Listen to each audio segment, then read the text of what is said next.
with an all-time great, Joe Thomas. I know that was always your favorite part of the season. You couldn't wait to get in there and go through those dog days of summer. What do you think about this year, though, this training camp? It's obviously shortened. Every rep has to count, maybe double or triple the normal rep.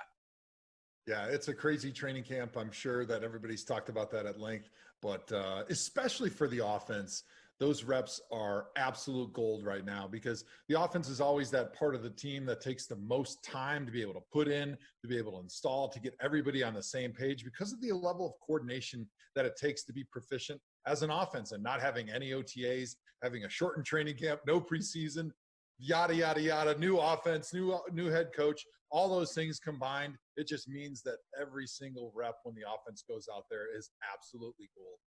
And what's the difference when the pads come on? We've seen the last 2 days out in Berea. The first day in the rain, Kevin Stefanski, and part of that had to do with the fact that the field house is now also a locker room and a weight room, but had those guys out there in the rain. But the energy, it definitely picks up once those pads come on, doesn't it? Absolutely. It becomes a different level of expectation, a different level of fun. And certainly the hype and the motivation gets a little bit higher when it becomes life and death and you put those pads on and, I better block this dude or he's going to take my running back's head off. And so the pads definitely increase the excitement and it starts feeling a lot like football all again. And that's why everybody loves training camp when the pads come on. You mentioned about the offense, that this is, the offense we need to get in sync. You had told us on Cleveland Browns Daily about how the wide zone, the effectiveness running that will tell us a lot about where this offense will be in the early going. I would say day one definitely belonged to the defense. Day two, the offense kind of bounced back there in the padded practices. Isn't the defense supposed to be a little bit ahead, though, early in camp? And for an offense, how do you combat that?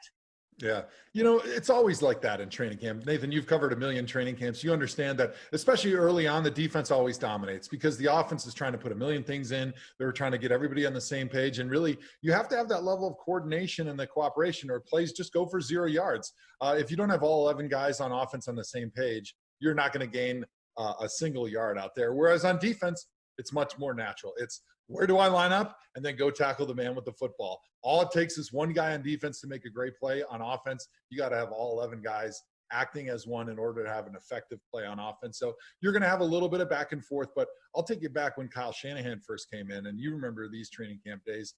When he was the offensive coordinator, our offense did not look very good during training camp. No. It did not look very good the first game of the season, and that was with a full offseason. But at halftime of that opener in Pittsburgh, all of a sudden things changed, and we got on a little bit of a roll. We got all in sync, and we started rolling, and we started having some great success running the wide zone, running the play action pass.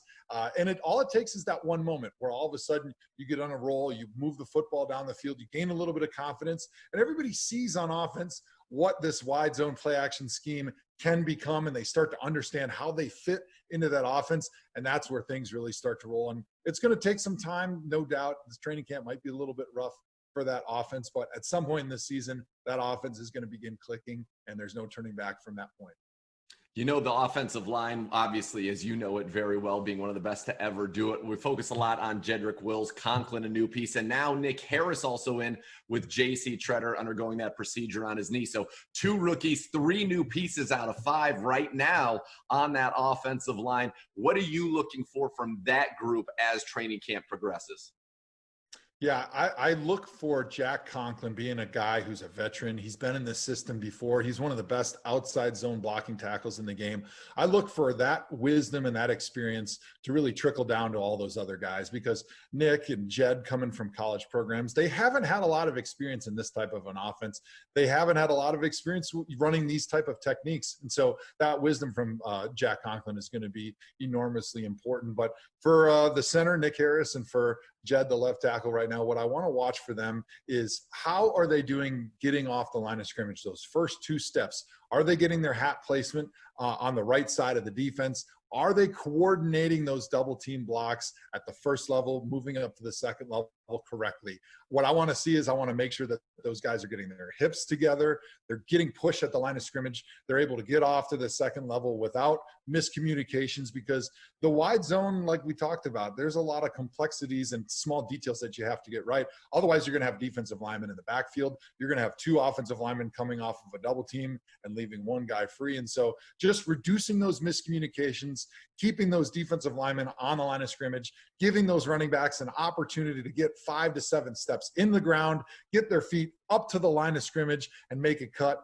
That's what you want to see. That's where they want to progress to, because once you get to that level, that's when you start putting those defenders on their heels, and that's when the wide zone scheme really starts to click. And so I'm actually really positive and optimistic about having Nick Harris out there. It sucks not having J.C. Tretter being out there, because he will be your starter, but these are going to be really important reps, and these are valuable reps having Nick out there. I was really high on him. I thought he was probably the best or the second best center in the draft. I thought the Browns got a steal picking him where they did, and he really can be a long-term answer at center depending on how long J.C. Tretter wants to play, because Nick Harris has the ability to move. He has the ability to drive people off the line of scrimmage, and he's smart enough to play center. So this could be some awesome opportunity to get some trial by fire at that center position early on in training camp for Nick Harris. It is going to be great. Hoff, thanks so much for the time, and we will talk with you soon. Thanks for having me, Nathan. All right.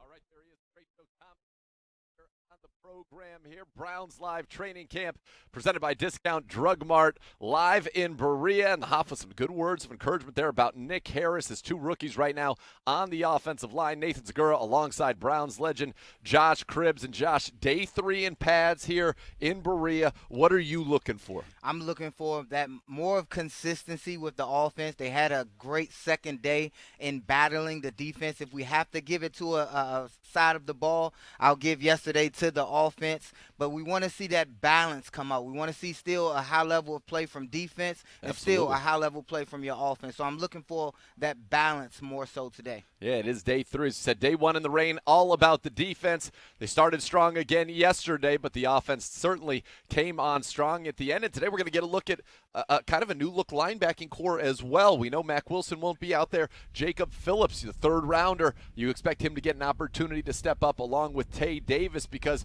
honestly, B.J. Goodson started 29 games in the NFL. Tay Davis has started 4. Browns do not have another linebacker on the roster with an NFL start. Again, but that's why you make these acquisitions, these offseason acquisitions and draft picks. You expect these guys to eventually start. And when you're thinking about it, hey, you want to get these guys with the mindset of these guys can play right now. That's why it's so big. That's why I'm so big on free agency and not getting a guy and counting on a guy in the draft so much, because that guy may need to play right away.